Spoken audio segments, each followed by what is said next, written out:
I think Reese and Gethin know each other from a village in Wales. I'll avoid at this point making any jokes about people in villages in Wales and being related, but that'd be inappropriate. We're really fortunate to have Gethin with us. Just a bit of a background on Gethin, and I'll let Gethin get started. Gethin was originally started out as the academy manager for the Ospreys. Been in that position for a number of years. Left the Ospreys, went to Cardiff Blues as their performance manager, and then was obviously doing a really good job of that. So was on with the Welsh Rugby Union for, and listen, the RFU, that would offend you, for 6 years. And he's currently in a kind of consultancy role with Rugby Canada at the moment regarding kind of player pathway, performance development, and he's heavily involved in the U20 program.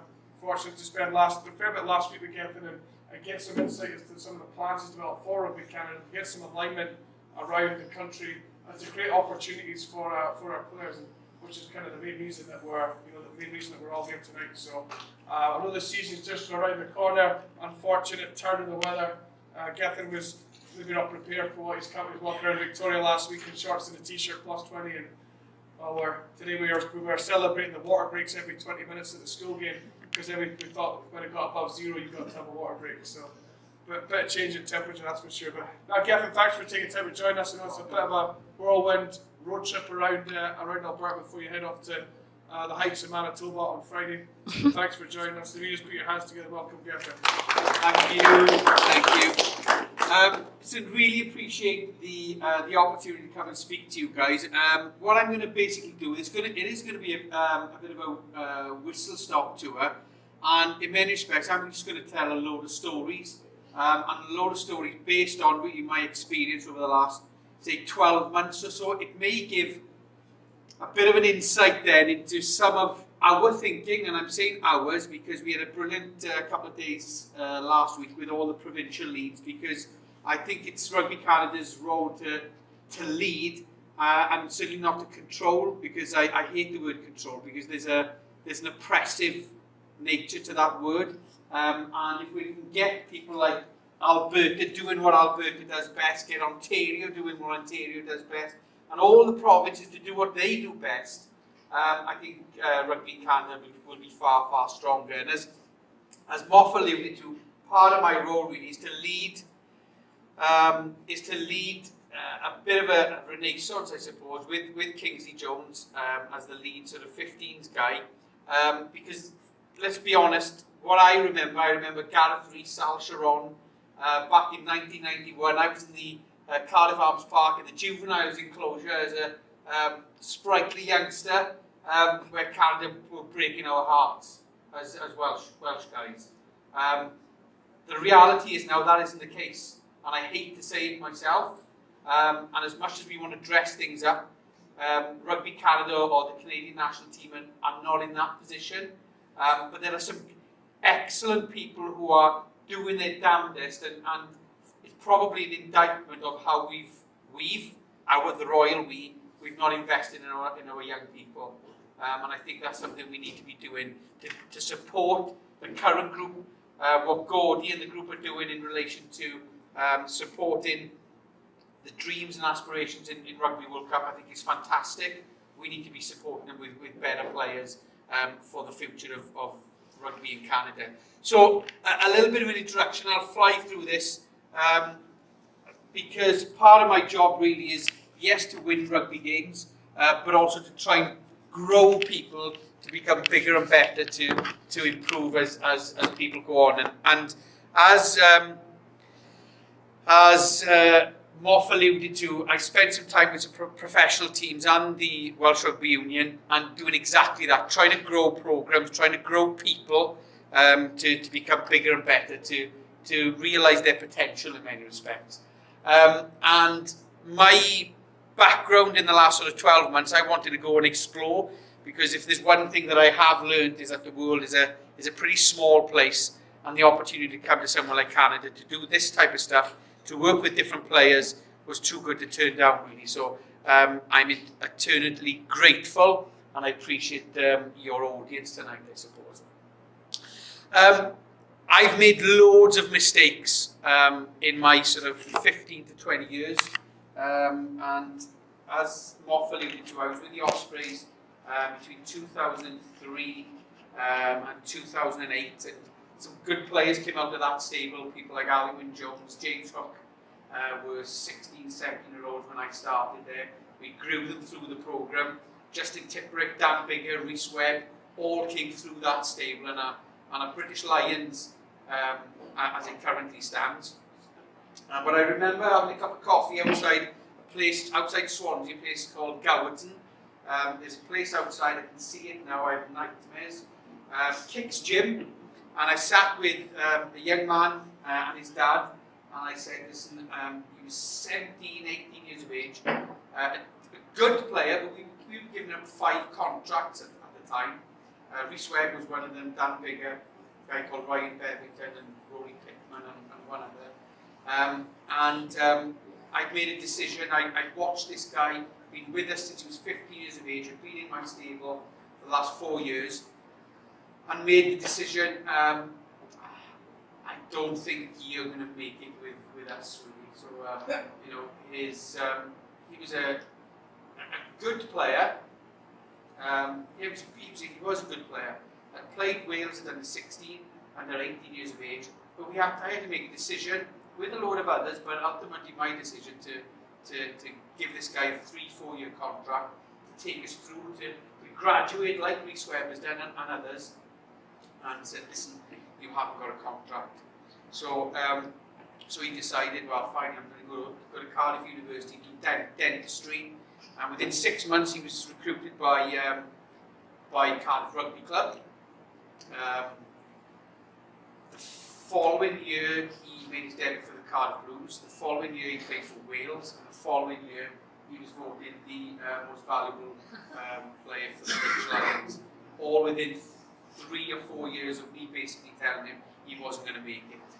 That was a fucking great decision, wasn't it? So the point I'm making is, what this guy did have, and he's one of my favourite players now, what I didn't appreciate young in my career was he was the first onto the training field and he was the last off it. His diligence, his hard work, his temperament was fun. It shone through then, and I probably didn't appreciate the element of character and what it does mean. It burned inside this guy.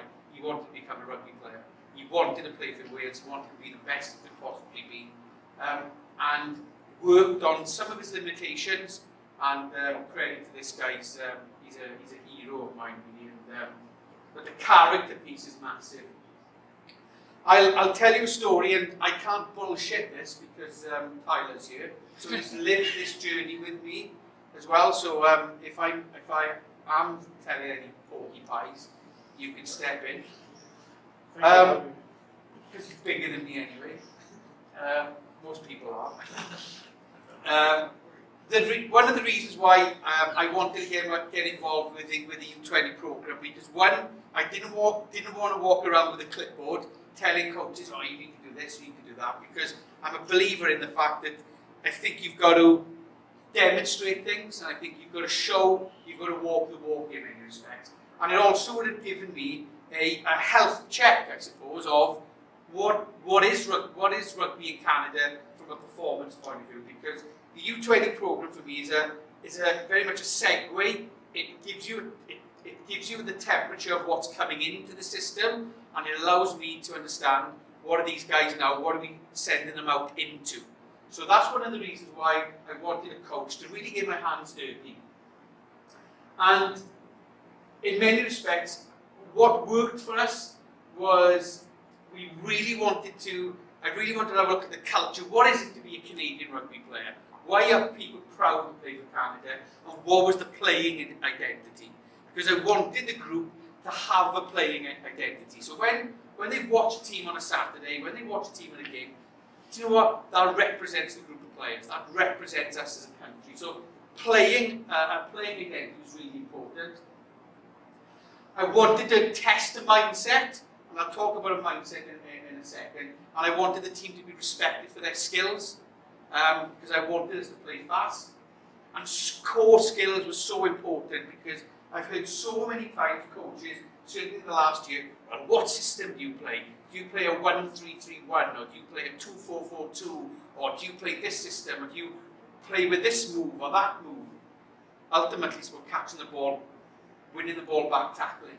Because you can have the best choreographed move in the world, but unless you can execute the little skills, then it's worth nothing. So the core skills were really important.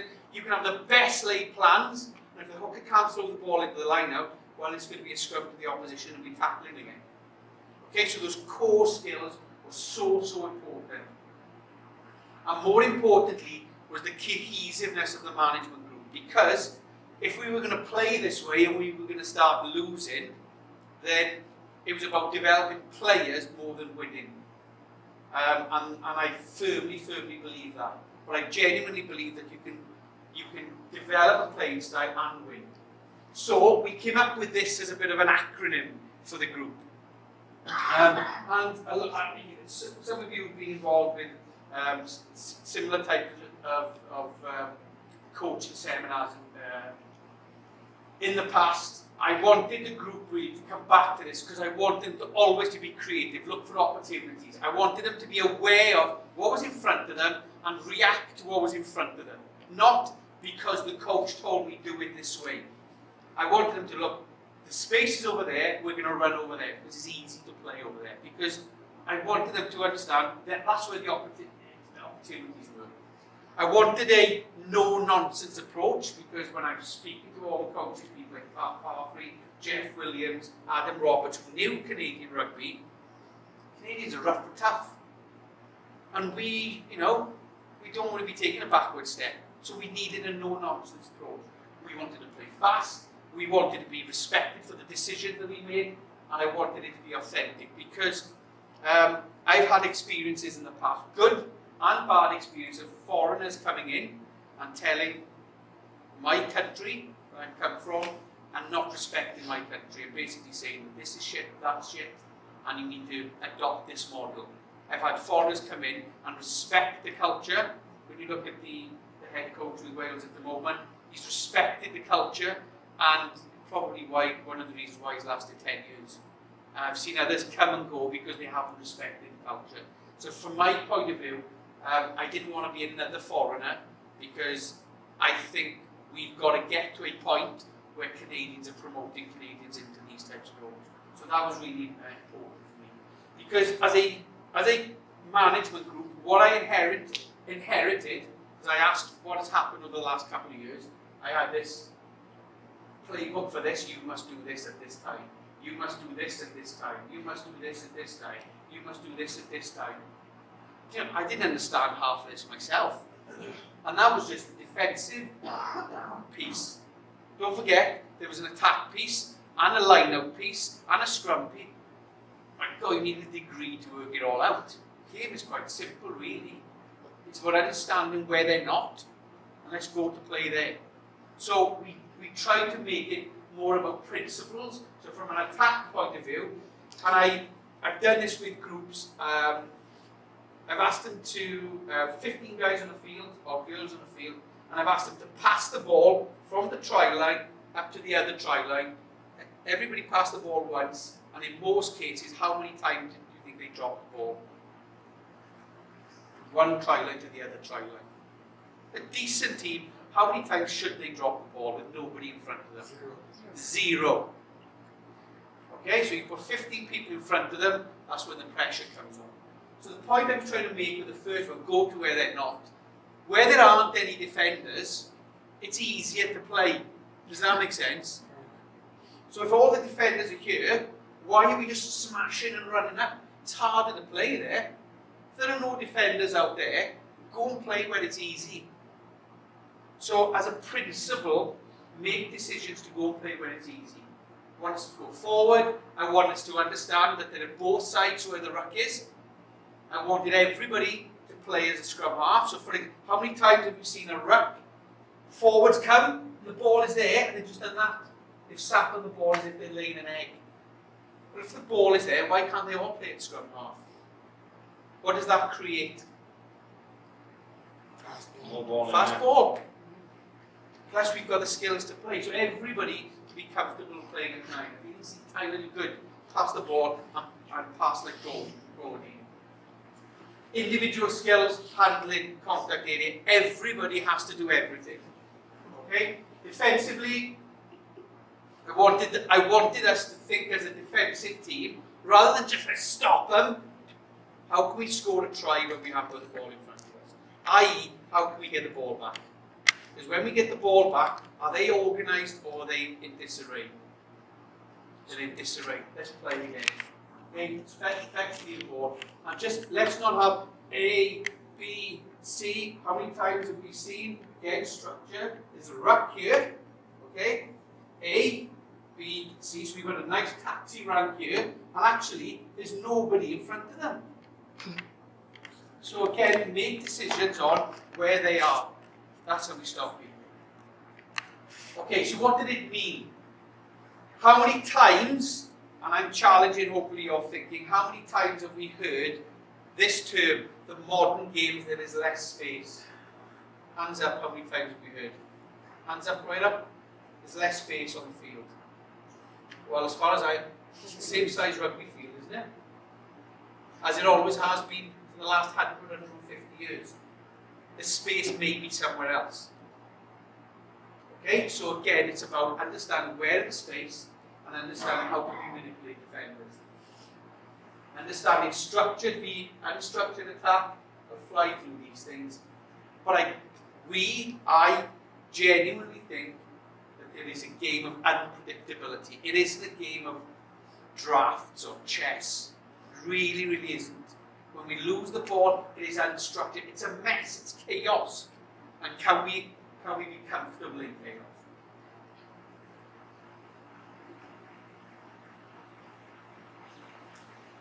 The transitions from when you've got the ball, when you haven't got the ball, I think your mindset needs to change. So instead of just always stopping them, you've got the ball back, let's now change quickly to attack. The core skills are really, really important, especially under fatigue.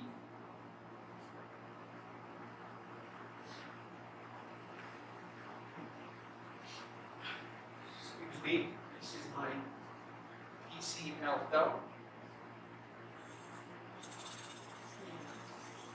So, this is something we discussed last week.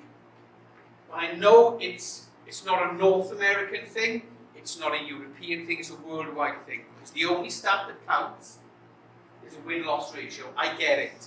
I really, really get it. But if we're going to improve players, can we look at other measures of success? So I'm not going to go into massive graphs, you must do this, you must do that. So how many passes, or how long is the ball on the field? Because what tends to happen when we're tired, we've had a 90-second bout of rugby. What happens to our heart and lungs? We're gassed. Okay, the ball goes off. What do the forwards want? A scrum. How long does that scrum take to set? 2.5 minutes, 3 minutes. How many times have you said, slow it down, let's have a rest, reset? Good teams, let's go again. Let's go again, let's go again, let's go again. So can we gas teams out?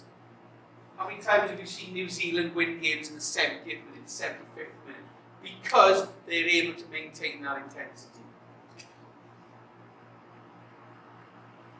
In an 80-minute game, I would challenge, how many passes is your team making? So what I'm doing with the provinces, for example, now, yes, I'm asking them to think about their win-loss ratio at national competitions, at Easterns and Westerns, but I'm asking them to think about how many number of passes are they making. And believe you me, if we as teams, development teams, can make over 90 passes, then it is an improvement on what I'm seeing at the moment. Let me tell you, international teams or professional teams are making over 160, 170 passes in a game. So that, for me, currently, is a modest number. And again, think about your training sessions. Think about setting goals for yourselves. How many passes can we make in a 90-second bout? In a 3-minute bout? Even if we drop the ball and there's a transition, don't stop the game, keep it going. Can we make in a 90-second bout of rugby, 2 balls in, if somebody drops the ball there, throw another ball in, just keep playing. How many passes can we make? So again, if we want to practice, we need to be practicing the match conditions. I had this in as activity cycles because can we, if there are 4 phases, can we go over 4 phases 4 or 5 times possibly? So these are the types of things that I'm challenging the provinces on at the moment.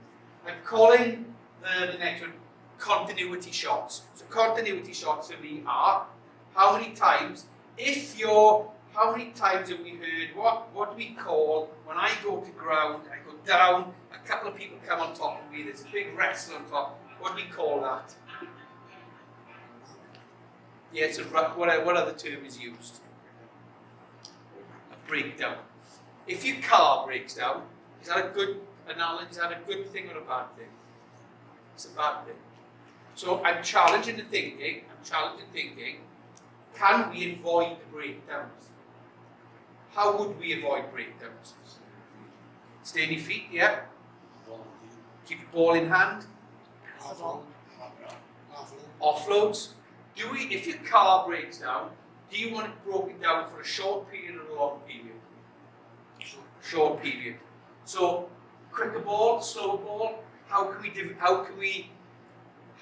deliver the ball from the breakdown quicker? What types of things have we tried to do, Tyler?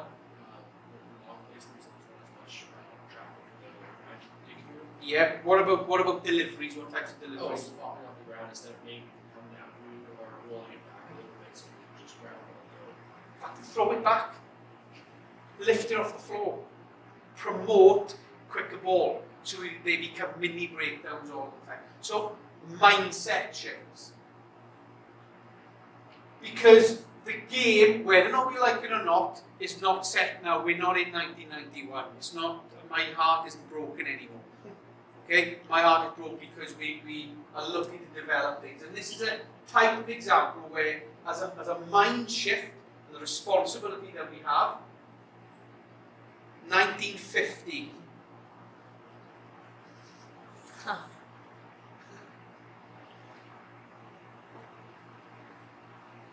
There's no audio on this, by the way. The audio is quite funny.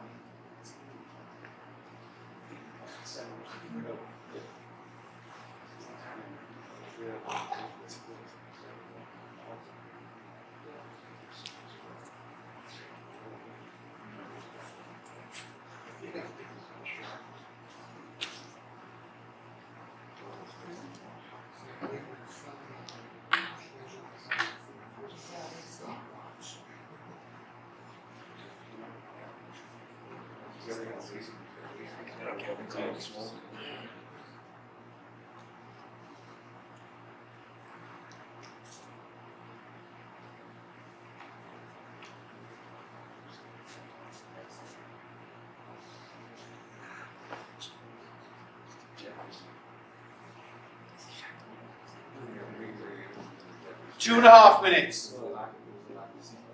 Now we're at 5, 6 seconds. 25 years later. Still a pit stop, isn't it? The outcome is exactly the same.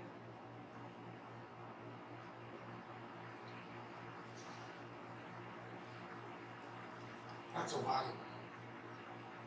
1976. 12 and a half seconds.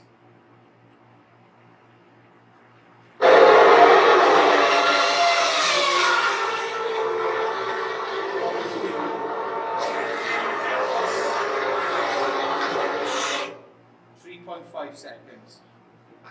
But the outcome, they're both pit stops, aren't they? Or 3 of them are all pit stops. But that, now, don't get me wrong, look at the amount of people, look at the technology, but the mindset is, we can do it, we can move. Can anybody remember the first 4-minute mile? Yeah, Bannister, what was the year?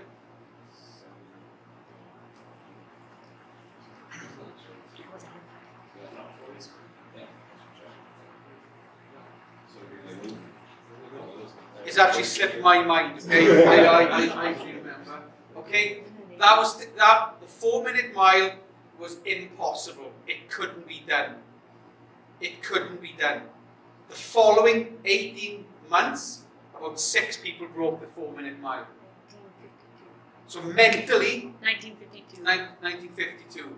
The following 18 months, about 7 or 8 people broke the 4-minute mile.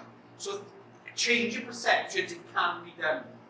Disciplinary game, this game where it challenges us, we need to make decisions, we just don't create something out of a box, it needs to be developed. So, I'm going to ask you guys, you can have a little internal competition.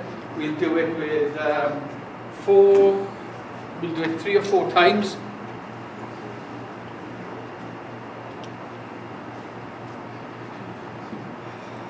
Okay, we're going to need a timekeeper on the table.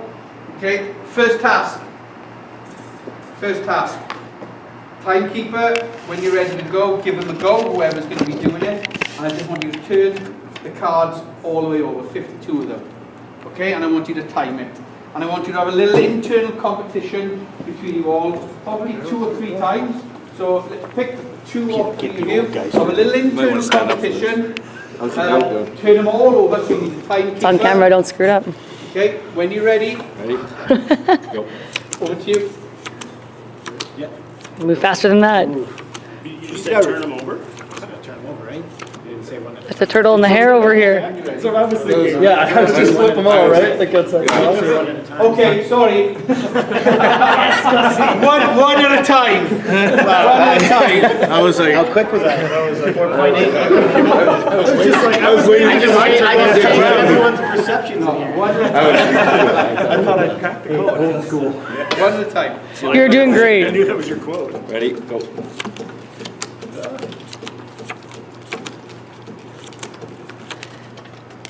North side P. Peter Weiren's in the lead. Is this how you paid for your house? You got your down payment? I gotta turn those ones over, yeah. Just set myself up for disaster, okay? 23 seconds. We got a I think your deck was bigger though. Okay. Okay, let's have another. Still going. Deliberate. Okay. Precise. So remember your time. Perfection. Remember your time. Have to write them down. Stop. Have to write them down. 38 seconds. Hey. Yeah, who's up next? Who's out? Who's up next? It's me. Less than a I'm pretty happy with myself.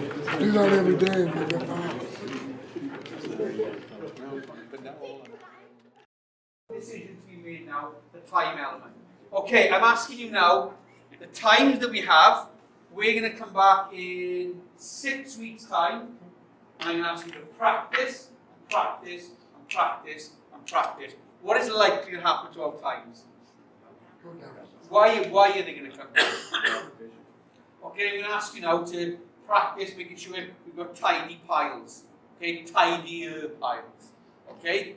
What's likely to happen if you practice over the next 6 weeks and you apply really hard to your trade? Some people may have hit the ceiling on this already. That's the way. Yeah, but we get used to it, don't we?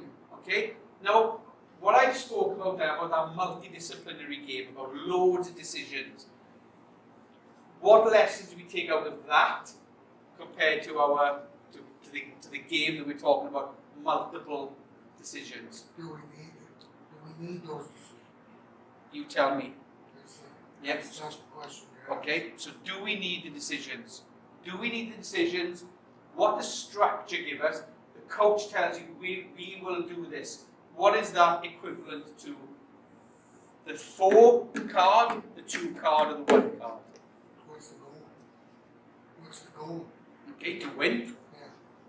Okay, but in our sphere, to develop players. To develop players for the player of tomorrow. So do we want the 4 card decision maker, the 2 card decision maker, or the 1 card decision maker? 4 card. Why? We want the Because 4 card at the 1 card speed. Absolutely. So how are we going to get to that point? How practice. Practice, practice, practice. Are we going to do it in 1 week, 2 weeks, and 3 weeks? It's a longer term thing. So the point I'm trying to make in a fun type of way is that I can guarantee us all, you will get better. You will get more efficient.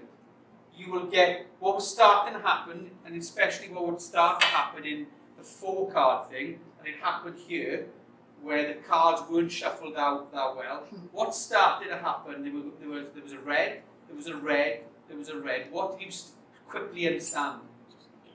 There was a pattern.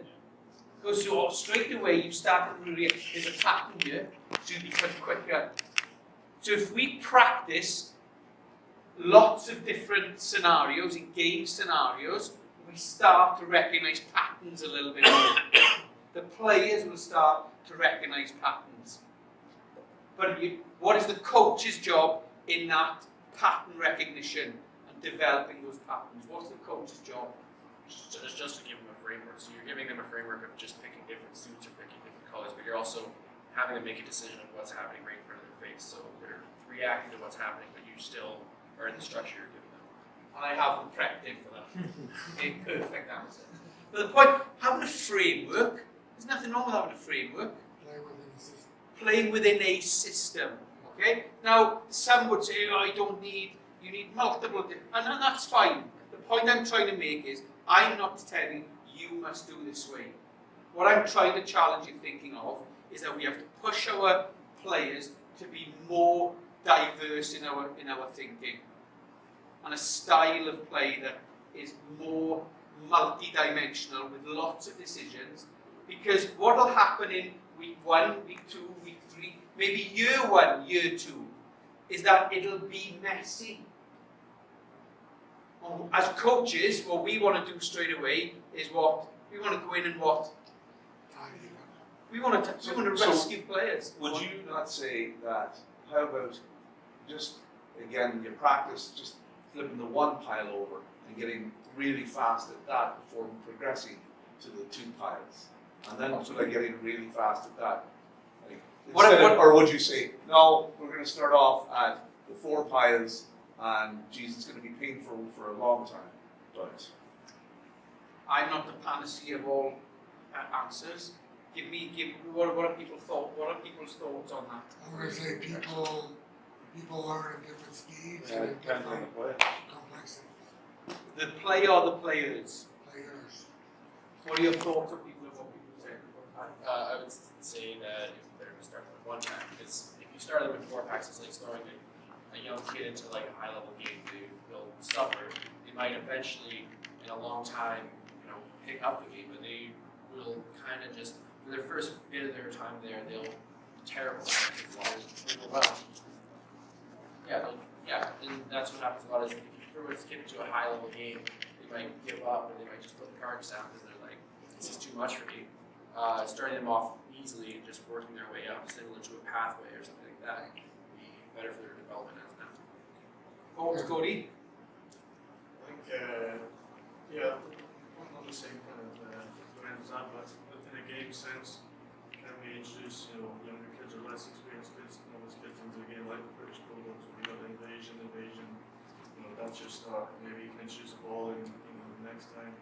Can we now move the ball into space, and then can we kind of develop in that way, or moving the ball at speed? Can we not do all 4 of the skills, but not worrying about the speed element of what's being done? Practice the skill. What I'm trying to do is, I'm not trying to give you the answers, I'm trying to challenge your thinking. What might be painful is that you might lose the game because it looks messy. Because the other team is more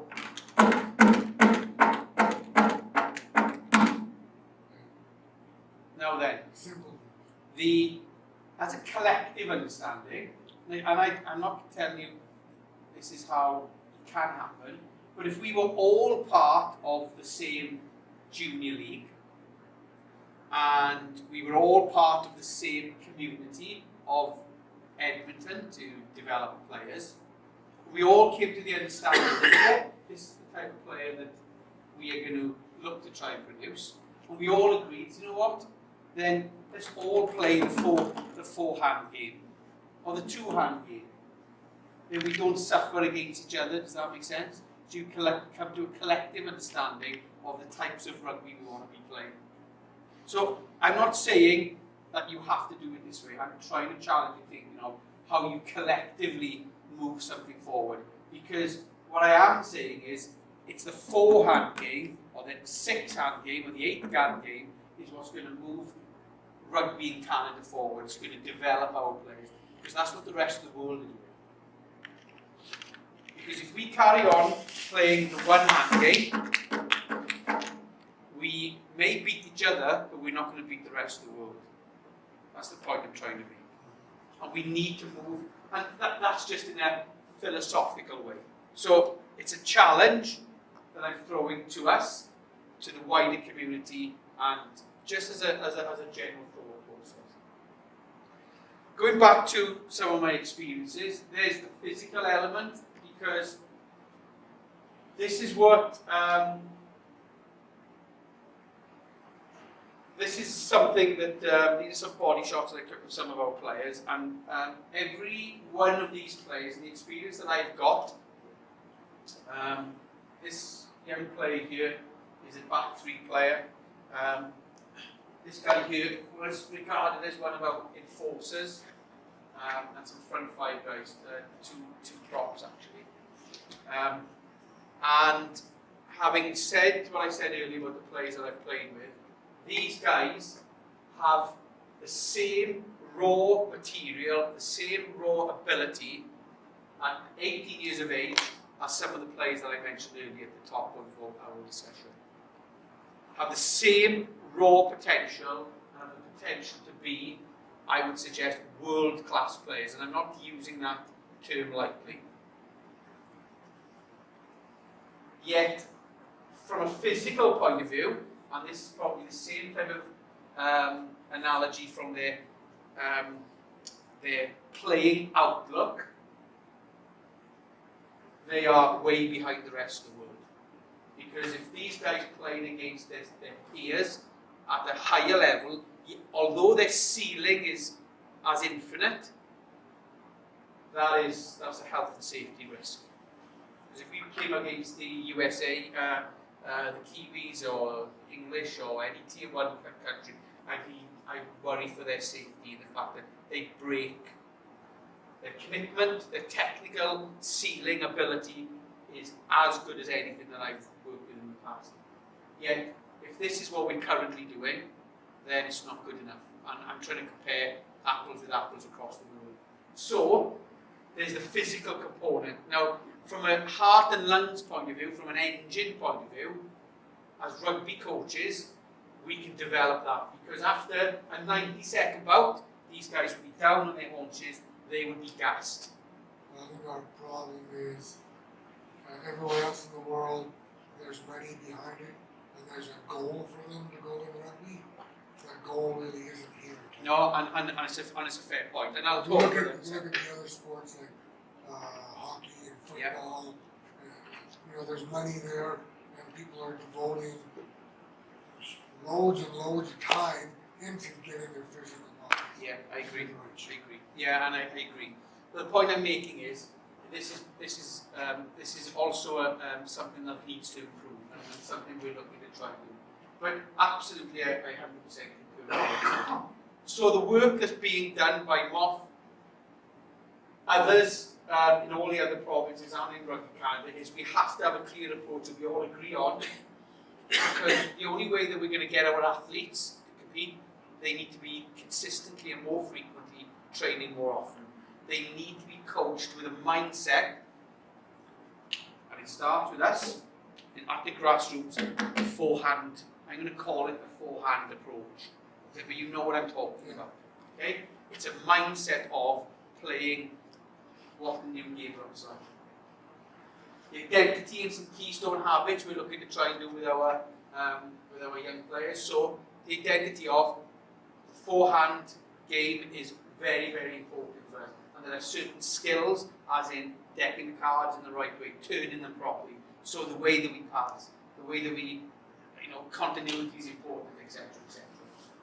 Accountability, and this is one piece that I would slightly, not disagree, but challenge for our individual athletes is that if it burns inside them enough that I want to play rugby for my country, and I don't just want to wear the red shirt, I want to compete in the red shirt, is that a lot of the stuff that we've seen here, that can be done without any support whatsoever, is that there's a personal pride in the standard that we're looking to try and set. So the accountability, yes, is with the system, yes, is with the coaches, but also there's some personal accountability here also. And for us to provide better opportunities for our young players. So the question is, what type of play do we want for the future? This was something that I worked with Kingsley not too long ago. This is something he gave to me, and he talked about, this was a review that he did on a recent recent campaign. God, you may have seen this, I'm not quite sure. But I've picked out a couple of key pieces, and the reason I'm picking out key pieces, I'm going to start to sound as if I'm repeating myself for a second, because it's the same thing all the time. Playing at a higher intensity, executing core skills under fatigue. So again, but when the pressure is on, forehand, making sure the piles are really square, they're neat, but immediate faster, faster. The faster we go, what happens to our piles? They start to get a little bit messy. Okay, so we need to keep them nice and tidy. Transition, so when we lose the ball, when we get the ball back. Decision making under fatigue. So same points coming up in multiple points. Develop multi-purpose plays in all positions. Gone are the days now that the scrum half only does this. We've got big fellas now running with the ball, running fast with the ball, passing the ball. Because those are the expectations, because we need big guys, perhaps playing three hands, but being comfortable playing three hands very, very well. Not one hand. And hopefully developing players to be able to play the best in the world, play four hands, maybe five hands. Okay, question for us. How do we get the ball? So again, the way that we design our training sessions. So that's the makeup of how we get the ball in rugby, ready to play. Okay, there's a pie chart there. This is average, okay? General averages. So, if you've got a pen and paper, I'll just make a mental note. 56% of the ball that we get to play with, where do we get that from? Hands up from line out. Or set piece. From set piece.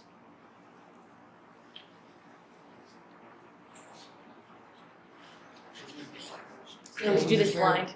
Sorry? We should do this blind so there's no bias. Okay. Yeah.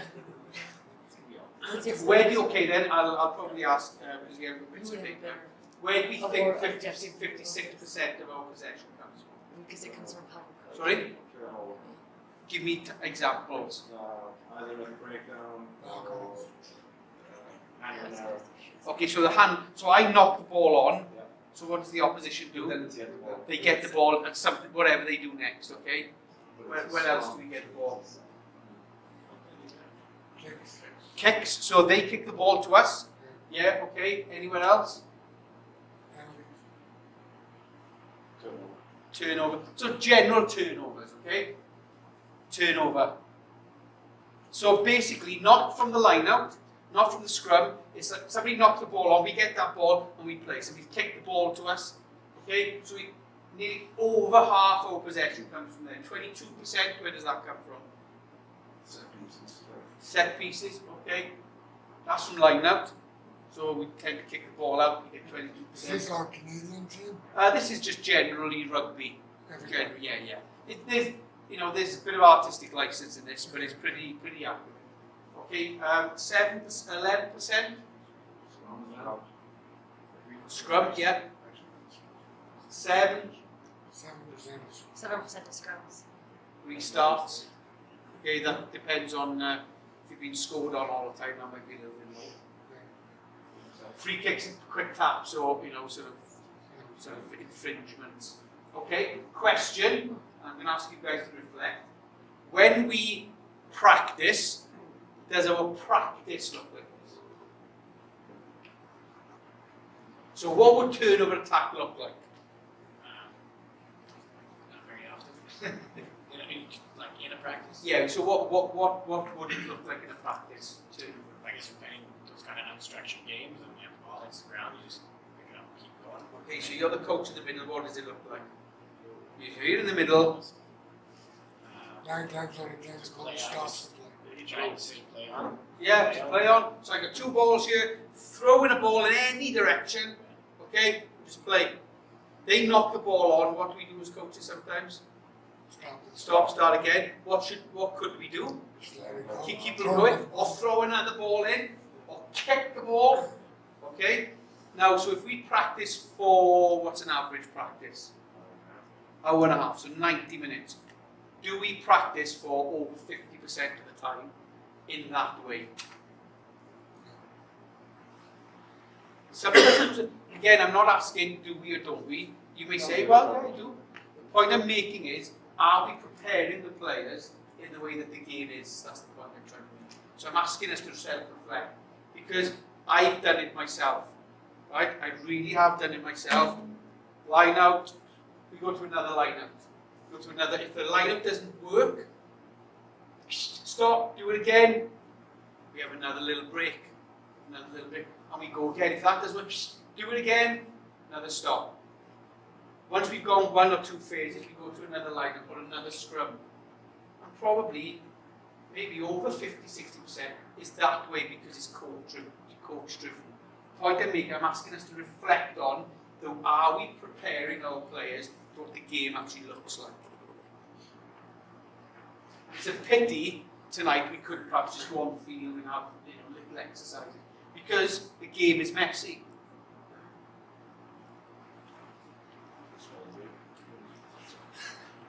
Okay, so again, I'm asking to challenge you guys on what will the game in the future. So the guys, if you're coaching at under 12 or under 13, and you're hopefully preparing Canadian internationals, you're preparing the players for 5 or 6 years' time. So, as an example, this is one example of the way that the game is going. This is the number of meters per minute being run. So players are getting fitter, faster, stronger. Okay? So, what is going to change in the future? The most important question I would suggest is, what's not going to change in the future? Will coaches go, I actually want a slower, less skillful player? What's the coach going to say? A more skillful, faster, bigger, stronger player. Never known a coach to go, actually I want a less slower player. What happens to your iPhone those of us who've got iPhones, what happens every 2 to 3 months? It asks for an update. Why? What would happen to you if I brought an iPhone 3 out now? Who would want that iPhone 3? I love it because But we don't want last year's version, we want next year's version. So it's about updating all the time. And the question for you guys really is, what are we going to do? Are we looking at what we went through as coaches and players? Or are we willing to adapt about what the game looks like? Finding that information, preparing our players for tomorrow's game, not what we went through. Yes, there are principles. Yes, there are basics of the game. But understanding what does the game look like, not the way that we were brought up. And it's about questioning each other. The one thing I would hate us to do, this is Moff and Gordy actually on the touchline that I actually filmed them a couple of years ago. This is Gordy and Moff. Stephen! Stephen! Stephen! Oh my! Oh my! Oh my! Oh my! Get it! Get it! Come on,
I suppose what I'm saying there is what's really, really difficult is that, and I could probably go back to that authenticity piece, and that's where I'm probably going to lean on people like Moth and Gordy, is find your own way, because you can't be something that you're not, I suppose. And this is where these guys have got loads of experience, and I know they've done a lot of work on, like the Alberta Way, for example, a framework in which we can help, develop your own players. The players in Alberta, not the way the BC are doing it or anybody else. Find your own way that you can be proud of as Albertans. So from that point of view, I think it's not copying, finding a framework, but also finding a little rugby community in your own way that is an identity for you guys in that respect. So that's the reason for showing that type of thing, because what tends to happen a lot of the time is, well, the Australians are doing this, or the Kiwis are doing this, the French are doing this. Just do what's good for you. Because what's good for Canadian rugby, because Canada can be doing something that's very Canadian, can be very, very different, and can be the game of what Canada wants it to be in that respect. And you've got two good guys in here who I know are willing to lead from that point of view. And I just, not that I want to just perpetuate that piece, but there are some good people and trust each other to do what's good for Alberta. Slide through a couple of pieces. When you make change, so I'm going to skim through something very, very quickly in a second. I'm just conscious of time. When you make changes, or you're going to go back to your club, and you're going to deal with your parents because you're going to perhaps look at the game in a different way. The win-loss ratio for you may not be important anymore. But yet you've got a lot of parents on the side that want the win ratio, because if your team is not winning, you're not doing a good job. Rugby coaching, this was told to me a number of years ago. Rugby coaching in general, is the most dangerous job in the world. When I was told about this, a mentor of mine said, well, to understand the pressures, I'll take you to the second most dangerous job in the world. And so he took skydiving. Lots of people, their chutes don't open, etc. So he took me to the skydiving school, and our skydiving school was shut, so we couldn't go. So he said, third most dangerous job in the world, the lion tamer. So he took me to the circus. So we had to see the lion tamer, and he said, well, how do you deal with a lion? He said, well, it's easy really. There's a big crowd.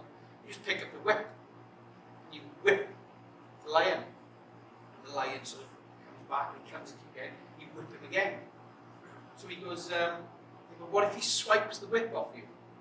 Well, it's quite easy. You turn around, you pick up the chair. You joust the chair at him. He goes, well, yeah, but what if he swipes the chair?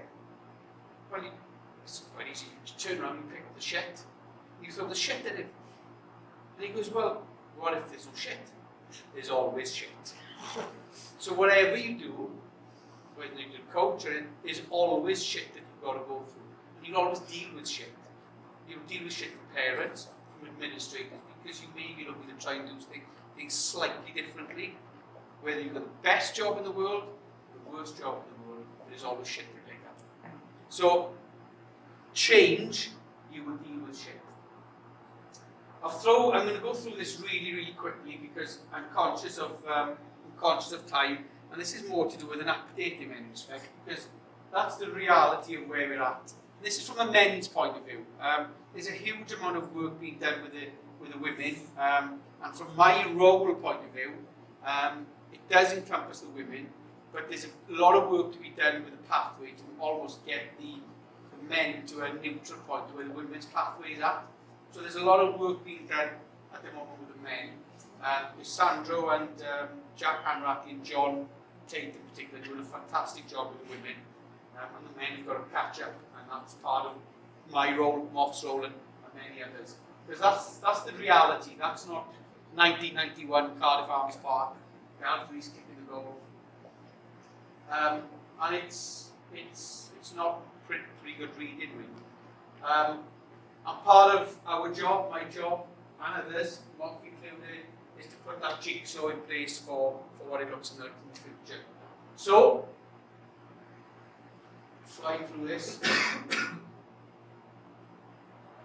From a talent ID point of view, the big thing for us is that Alberta to do whatever they can, Quebec to do whatever they can, BC, to get all of their pathways to get to a point where as Rugby Canada we are able to select the best players. Because in a year cycle, we need an under 18s, about 40 athletes that we can ride really, really hard, keep on top of. Same with under 20s, so as in a 4-year cycle, we have 80 athletes that we can truly monitor really, really well, in conjunction with Moffs and because we will then look to drive 40 to 50 athletes through a program at under 18. They will then go through the under 20 program. And the under 20 program is tours to Portugal and Spain. We will then select teams to go to the Junior World Trophy if we qualify, and then look to pass them into the Pride program that you may have read about quite recently. Because going back to the point that you made earlier, post 20, there's nothing for these guys to go into. A lot of these young guys at 19, 20, are not quite ready for professional rugby. They're not quite ready for MLR. And there needs to be that transitional piece. Consistency and frequency of training, we need to provide them with a consistency and frequency of training. So you may have read that the Pride program is being developed, and I'll go through that in a second. But in the under 17, 18, 19, 20 piece, we are rugby players, not sevens players or 15s. And because if you're a sevens player, do you want a less big, less skillful, less quicker player? No. As a 15s coach, you don't want a less skillful, less fast. So really, we're rugby players. It is a game of rugby. And I think if we at 15 or 16 or 17 close people's minds off to say, you are just a 15s player, or you are just a sevens player, I genuinely believe we are doing a disservice to our young players. If this big fella here and his brother over there playing lots of sevens, what would happen to these guys? They get faster, stronger, their individual skills will be better. Although his future may lay in sevens or may lay in 50s, I don't know. But the point I'm making is the fact that he may play, the two of them may play some sevens, okay, the results may not be fantastic, but the point I'm making is these guys have got the ability to run faster to the player of tomorrow. And that's what sevens does, that's what 15s does. We have to sorry? Get those 4 and 6 and 8 cards. Absolutely, because it's the types of skills. So the point I'm making is, from a development point of view and as a department, we are really promoting the fact that 7s and 15s is good for rugby development. the Alberta pathway may be a little bit of both. The Ontario pathway may be slightly different. As long as they come to those fall camps as good rugby players, we will be promoting rugby players. Pace, skillful, energetic guys and girls with good engines. So that's the top 40 I spoke about. Should I talk about this more for a second? Yeah, I think it's yeah. Okay.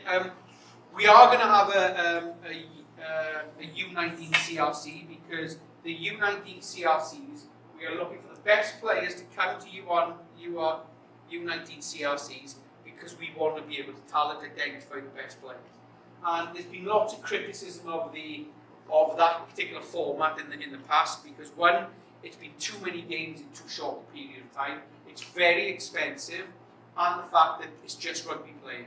So, but we're going to look to try and develop a concept where there are less games in an 8 or 9 day period, and it needs to be far more about player development. So this is the type of concept, something that England do very, very well. This is the type of concept that our CRCs will become, and I know Moff is keen to do something similar more locally as well.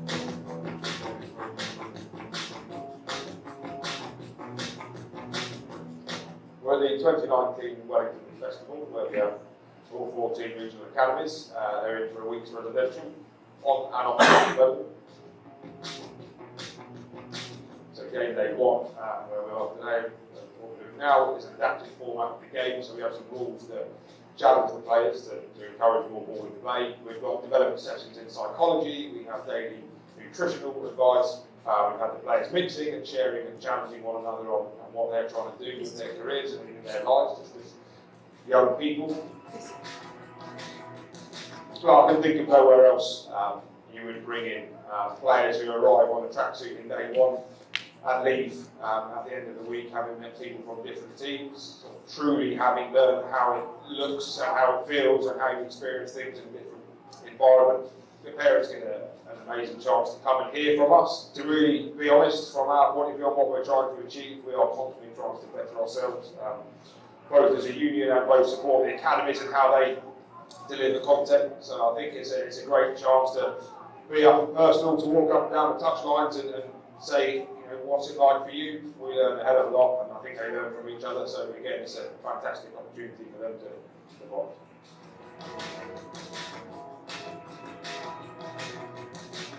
No one is here, and no one is being judged by winning or losing games. We think a hell of a lot sits in the behaviours of these rugby guys, in the skills they learn, in the challenges they face. We have a responsibility as a union to add value to these young guys' lives. They won't all come through to be professional rugby players, but we will try our hardest to ensure they all have amazing experiences and good memories.